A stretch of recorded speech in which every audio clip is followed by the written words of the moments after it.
everyone. I'm Sandy Eichel. Welcome to the Living in Uncertain Times podcast. I'm going to start out by showing you something. This is the mug that I drink out of every single morning that my wife had made for me with my own personal mantra inscribed on it. Not my circus, not my monkeys.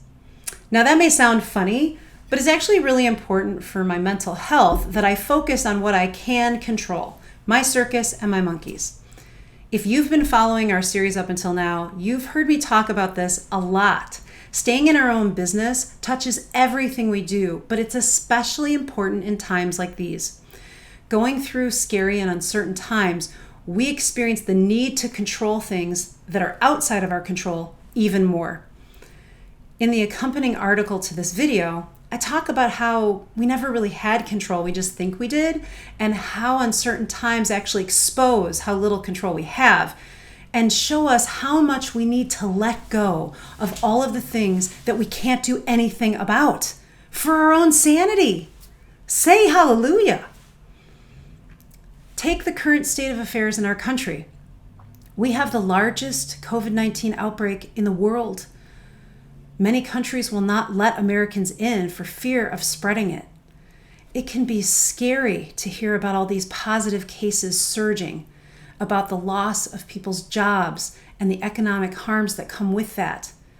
It can be unbelievable and frustrating to hear about how many Americans will not wear a mask, a simple thing that would save thousands of lives and would prevent our country from shutting down yet again.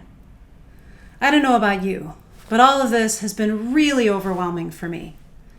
But when I get into other people's business about why they're not wearing a mask, or I get into God's or the universe's business about what the long-term economic impact may be, I will make myself miserable. And trust me, when I do that, I am miserable. If I can stop that squirrel that's running on the wheel in my brain that's always taking me to the worst case scenario where we all die a horrible death and we all perish in flames, I'd be a lot happier.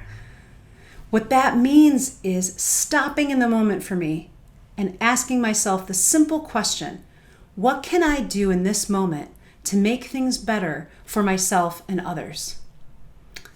That's usually something simple like taking a deep breath for myself or wearing a mask when I leave the house. And then thinking out in the next hour, what can I do in the next hour to make the current situation better? I could call on a friend who I know is having a hard time and offer my support or help. And then thinking, what can I do in the next day or the next week to make things better? There are things that we can do right now to make our current situation better, but when we focus on all of the things that are out of our control, we're overwhelmed and we make ourselves miserable.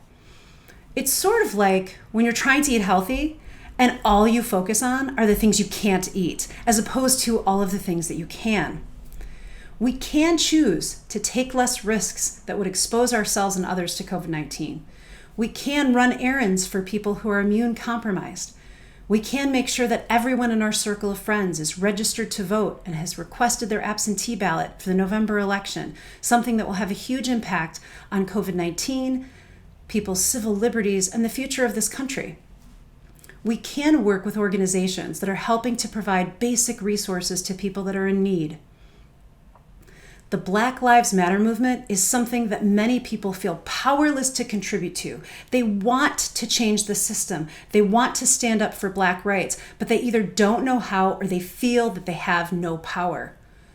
The people who killed George Floyd were not arrested until enough people marched, protested, called, and emailed. We do have power individually when we work in concert with each other. You can't solve systemic racism, but you can educate yourself and deepen your understanding. You can encourage those around you to do the same.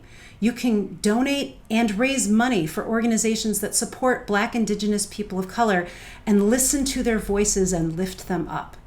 There are things that we can do.